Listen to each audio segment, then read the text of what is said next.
Assalamualaikum, salam sejahtera. Kembali bersama saya Khairullah Al-Basri di Palantamko Channel. Palantamko Channel adalah channel yang menghidangkan informasi dan ilmu pengetahuan sesuai ditonton untuk seluruh lapisan masyarakat.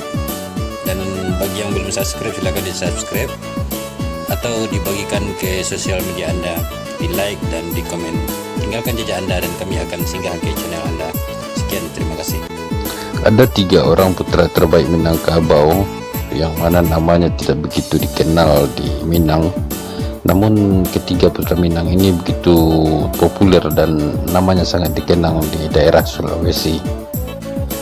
Datuk Ribandang yang bernama asli Abdul Makmur dengan gelar Khatib Tunggal adalah seorang ulama dari Kutub Tengah Minangkabau yang menyebarkan agama Islam ke kerajaan-kerajaan di wilayah timur Nusantara, yaitu Kerajaan Luwu, Kerajaan Goa, Kerajaan Talo, dan Kerajaan Gantarang, Sulawesi, serta Kerajaan Kutai di Kalimantan Timur, dan juga Kerajaan Bima di Nusa Tenggara. Datuk Ribandang bersama 2 orang saudaranya yang juga ulama, yaitu Datuk Patimang yang bernama asli Datuk Sulaiman dengan gelar Khatib Sulung, dan Datuk Ritiro yang bernama asli Nurdin Aryani dengan gelar Khatib Bungsu, dan seorang temannya Tuan Tunggang Perangan melaksanakan syiar Islam sejak kedatangan mereka pada penghujung abad ke-16 hingga akhir hayatnya ke kerajaan-kerajaan yang ada di timur Nusantara pada masa itu. Pada mulanya Datuk Ribandang berdakwah ke Kutai atau Kerajaan Kutai di Kalimantan Timur, tetapi karena situasi masyarakat yang belum memungkinkan, dia pergi ke Makassar, Kerajaan Goa di Sulawesi, dan melaksanakan syiar Islam bersama temannya Tuan Tunggang Perangan di kerajaan tersebut. Temannya Tuan Tunggang Perangan tetap bertahan di Kutai dan akhirnya berhasil mengajak Raja Kutai dan putra mahkota beserta seluruh petinggi kerajaan masuk Islam. Setelah kembali ke Makassar, Datuk Ribandang bersama 2 saudaranya, Datuk Patimang dan Datuk Ritiro, menyebarkan agama Islam dengan cara membagi wilayah syiar mereka berdasarkan keahlian yang mereka miliki dan kondisi serta budaya masyarakat Sulawesi Selatan atau Bugis Makassar ketika itu. Datuk Ribandang yang ahli fikih berdakwah ke Kerajaan Goa dan Talo, sedangkan Datuk Patimang yang ahli tentang tauhid melakukan syiar Islam di Kerajaan Luwu. Sementara Datuk Ritiro yang ahli tasawuf di daerah Tiro dan Bulukumba. Pada awalnya Datuk Ribandang bersama Datuk Patimang melaksanakan syiar Islam di wilayah Kerajaan Luwu, sehingga menjadikan Kerajaan Luwu itu sebagai kerajaan pertama di Sulawesi Selatan, Tengah, Tenggara yang menganut agama Islam.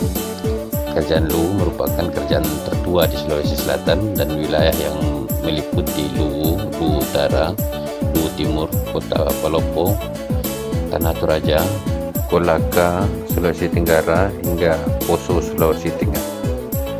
Dengan pendekatan dan metode yang sesuai, syiar Islam yang dilakukan Datuk Ribandang dan Datuk Patimang dapat diterima di Kerajaan Luwu dan masyarakatnya, bermula dari masuk Islamnya seorang petinggi kerajaan yang bernama Tandi Pao, lalu berlanjut dengan masuk Islamnya Raja Luwu yang bernama Datuk Lapatiware Daeng Parambong pada 5 Februari 1605 dan disusul oleh seluruh pejabat istananya. Setelah melalui dialog yang panjang antara sang ulama dan raja tentang segala aspek agama baru yang dibawa itu, setelah itu agama Islam pun dijadikan agama kerajaan dan hukum-hukum yang ada di dalam Islam pun dijadikan sumber rujukan hukum bagi kerajaan. Setelah Raja Luwu dan keluarganya beserta seluruh pejabat istana masuk Islam, Datuk Ribandang pergi dari Kerajaan Luwu menuju wilayah lain di Sulawesi Selatan dan kemudian menetap di Makassar. Dakwah Islam yang dilakukan Datuk Ribandang akhirnya juga berhasil mengajak Raja Goa di Mangarangi Daeng Marambe dan Raja Talo I Malingkang Daeng Mayori beserta rakyatnya masuk Islam. Dan hari sang ulama itu pun akhirnya mengembuskan nafas terakhir dan dimakamkan di wilayah Talo. Sementara itu Datuk Petimang menetap di Kerajaan Luwu dan meneruskan syiar Islam ke rakyat Luwu, Supang, Sopeng, Wajo, dan lain-lain. Masih banyak belum masuk Islam. Kemudian beliau pun wafat dan dimakamkan di Desa Petimang, Luwu.